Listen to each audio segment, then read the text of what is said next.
ప్రియమైన మిత్రులారా, ఇప్పుడు మనం పల్నాడు జిల్లా ఎడ్లపాడు మండలం వి కండ్రిక్లో గ్రామంలో ఉన్న కొండపైన ఉన్న శ్రీ విశ్వేశ్వర స్వామి దేవస్థానం గురించి తెలుసుకుందాం, చూద్దాం రండి.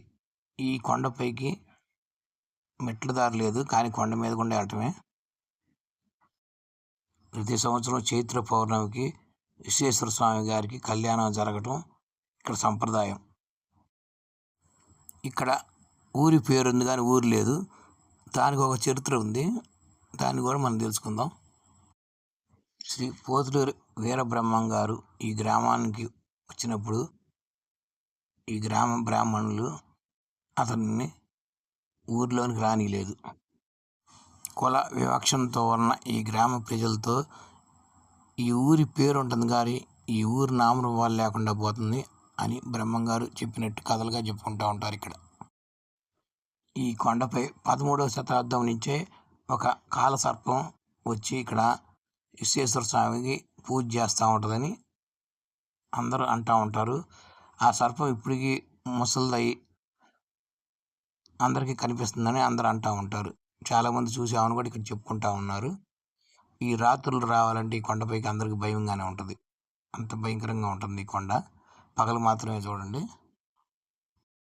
ఈ విశ్వేశ్వరాలయం కొండపైన ఎడమ పక్క విఘ్నేశ్వర ఆలయం, కుడి పక్క అన్నపూర్ణమ్మ దేవి ఆలయం ఉంటుంది, మధ్యలో విశ్వేశ్వర దేవాలయం ఉంటుంది. చూద్దాం రండి. ఇదే విశ్వేశ్వర దేవాలయం. తాళం వేసింది, అయినా మనకి దైవ దర్శనం జరుగుతుంది.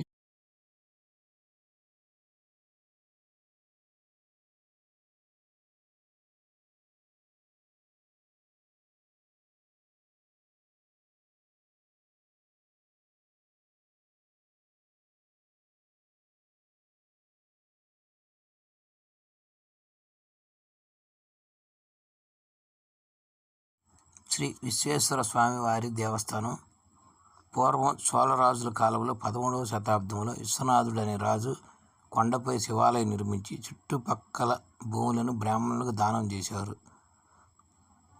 అందుకని ఆ గ్రామాన్ని విశ్వనాథుడి కండ్రిక్ అని, వి కండ్రిక్ అని పిలుస్తూ ఉంటారు. స్వామివారిని విశ్వేశ్వర స్వామిగా భక్తులు కొలుస్తూ ఉంటారు. ప్రతి సంవత్సరం చైత్ర పౌర్ణమికి స్వామివారికి కళ్యాణం జరగటం ఇక్కడ సంప్రదాయం. ఈ బోర్డు మీద ఎడ్లపాడు మండలం వి కండ్రిక్, పల్నాడు జిల్లా అని ఉంది. ప్రభుత్వం ఈ బోర్డు ఏర్పాటు చేసింది. ఈ గ్రామానికి ఊరి పేరు ఉంటుంది కానీ ఊరు ఎక్కడా కనిపించదు, అసలు నామరూపాలు కూడా ఉండవు.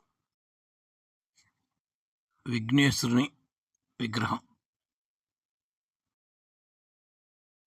గర్భగుడిలో ఉన్న విశ్వేశ్వర స్వామి ఆకారం, అన్నపూర్ణమ్మ దేవి. ఇక్కడ నిధులు ఉంటాయని కొందరు తవ్వకాలు జరిపారంట, కానీ వారికి ఏం దొరకలేదంట. ఇక్కడ అందరూ చెప్పుకుంటూ ఉంటారు. అది ఎంతవరకు నిజమో తెలియదు. రెడీమేడ్గా తయారు చేసిన ఇక్కడ పిచ్చుక గూడు ఒకటి ఉంది.